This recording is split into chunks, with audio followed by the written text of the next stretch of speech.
वैसे तो हमारे देश में संतों का अपमान अक्सर होता रहता, चाहे वो छोटे संत हों, बड़े संत हों, कथावाचक हों या कोई और हो। लेकिन एक संत का अपमान एक संत और कथावाचक करे, ये शायद अभी तक ऐसे मामले नहीं आए हैं तो बहुत कम आए। जगत गुरु के नाम से प्रसिद्ध रामभद्राचार्य जी ने मथुरा वृंदावन के संत पूज्य प्रेमानंद महाराज को लेकर के एक विवाद वाला बयान दिया। रामभद्राचार्य ने एक इंटरव्यू में कहा कि प्रेमानंद महाराज ना तो विद्वान हैं और ना वो चमत्कारी।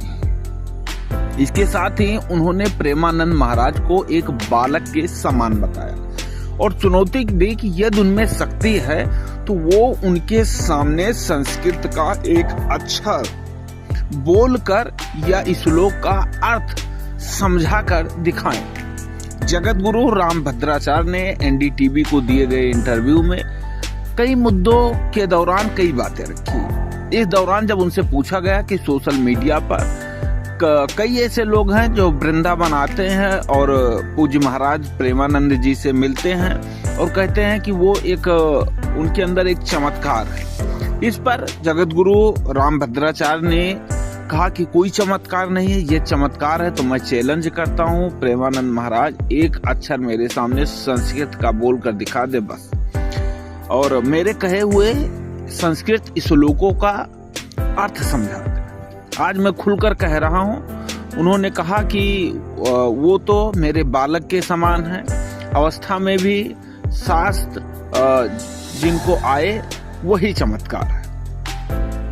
रामभद्राचार्य ने कहा कि मैं फिर कहने जा रहा हूँ कि ये वृंदावन है, ब्रज, अयोध्या, ये सब तो हैं प्रेमानंद के वेश,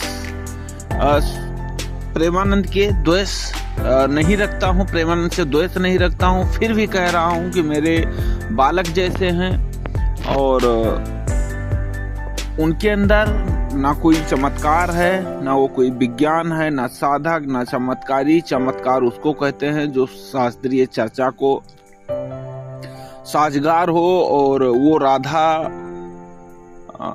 बल भी है, राधा सुधा की एक श्लोक और ठीक से बता दे। कई मुद्दों पर उन्होंने इंटरव्यू में कई बातें की, लेकिन प्रेमानंद महाराज के ऊपर इस तरीके से किसी भी साधु हो, संत हो, कथावाचक हो, अन्य क्षेत्र का हो, कोई भी हो, किसी भी फील्ड का हो, कोई भी व्यक्ति हो, कितना भी विद्वान हो, कितना भी महान, इस तरीके से टिप्पणी नहीं करना चाहिए। मैं सिर्फ नहीं कह रहा हूँ, ये देश के जितने भी लोग कह रहे हैं। आप जानकार हैं, अच्छी बात है। आप शास्त्र को बहुत जानते हैं, अच्छी बात है। आप बहुत बड़े प्रवक्ता हैं, वो भी अच्छी बात है। देश के लोग आपको फॉलो करते हैं, आपको भगवान ने दिव्य दृष्टि दे रखी, सब अच्छी बात है। लेकिन किसी संत का अपमान आप करते हैं, किसी संत को चैलेंज करते हैं, ये अच्छी बात कतई नहीं है। और मैं स्वामी रामभद्राचार्य के इस बयान का पूर्णतया खंडन करता हूँ कि इस तरीके से बयान कोई भी शोभा किसी भी आदमी को